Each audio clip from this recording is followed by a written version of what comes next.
One pro-terrorism group in New York City was out today with a vigil to honor him. Katie Pavlich Tonight sent a crew to the scene, and our brave cameraman Greg stuck around when things got violent. One protester began throwing punches and crashing into people before police arrested him, and other demonstrators could be heard chanting "Death to America" and "Death to Israel" in Farsi. Also showing up were dozens of counter-protesters who were separated by a metal police barricade. Joining us now is Kaivan Shroff, Democratic strategist and former member of Hillary for America digital team, and Dr. Sheila Nazarian, Iranian-American plastic surgeon and television personality. Sheila, I want to go to you first. Of course, your family is from Iran. You were born in New York. Does it shock you to see that the people in your home city are coming out to honor the former and now deceased Ayatollah of Iran? Yeah, it's incredibly shocking, as we've been shocked for many times over and over again over the last few years, Katie. I mean, these are the same pro-Hamas, pro-oppressive Islamist supporters. And, a great thing that sticks out to me right now, these same people celebrated the death of Charlie Kirk, who was a father and was just speaking his mind, whereas the Ayatollah Khamenei is responsible for tens of thousands of deaths, over 1,000 executions just last year in 2025, and has ranked among the top executioners in the world consistently per capita year after year. So, Katie, these are people who hate America, they hate Israel, they hate Western values, and they're chanting it out loud. We should believe them. Yeah, Kaivan, first of all, I like your jacket. You always bring your jacket game. We appreciate that. To beat your expectations. Thank you. What do you have to say about this? I mean, Sheila is absolutely right. The Iranian regime has no respect for democracy, for human rights at all. Why do these protests keep popping up, and do you think Democrats should be more forceful in their condemnation of them?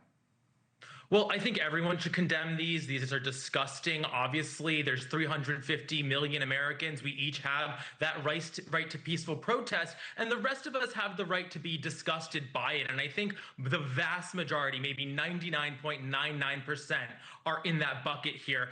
And obviously, we saw it looked like the counter protest was bigger and stronger. I actually saw online that somebody in this protest called for the death of another U.S. soldier. So that is just repugnant. Everybody should condemn that in the strongest terms. And I think what's more disturbing to me as somebody that lives in New York City is that obviously you knew this extreme protest was going to happen. It seems like in a month now, this is the second sort of clash we've had where police have had to get involved. There's been some violence. Obviously, during the blizzard, there was that viral moment of the snowball fight. So, it's not looking like under these circumstances, things are running smoothly yet. Yeah, that's for sure. But at least the good guys, the counter-protesters, showed up. Sheila, on the topic of New York City, Mayor Zohran Mamdani's wife is facing backlash for her social media activity. Not only does she follow accounts like this one, which shared a post celebrating Hamas's October 7th attack on Israel and the murder of Americans that day, on the day it happened, but she also liked the posts as well as similar posts celebrating the attacks. Mamdani did not condemn any of this when asked directly about it earlier today. Take a listen. My wife is the love of my life, and she's also a private person who has held no formal position on my campaign or in my city hall. Sheila, I'm not surprised given that Mamdani's father is also a professor at Columbia University who has written that suicide bombing should be normalized in warfare. What is your response to the mayor and his wife's celebration of the murder of innocent people?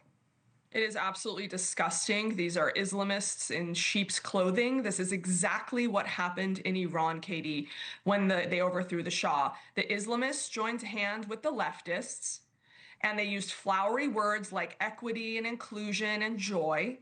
And the college students, I'm actually a Columbia graduate, the college students fell for it, hook, line, and sinker. And the first people that the Islamist regime killed were the same college students, the same useful idiots that helped them get into power. And I do want to make another point, Katie. Hillary Clinton sent uranium to Iran. Obama gave them pallets of cash on a plane. Biden released sanctions on the regime, giving them $16 billion to fund terrorism, to buy the REI tents on college campuses that were used in the encampments after October 7th. They kicked the can down the road, and President Trump is giving them hell.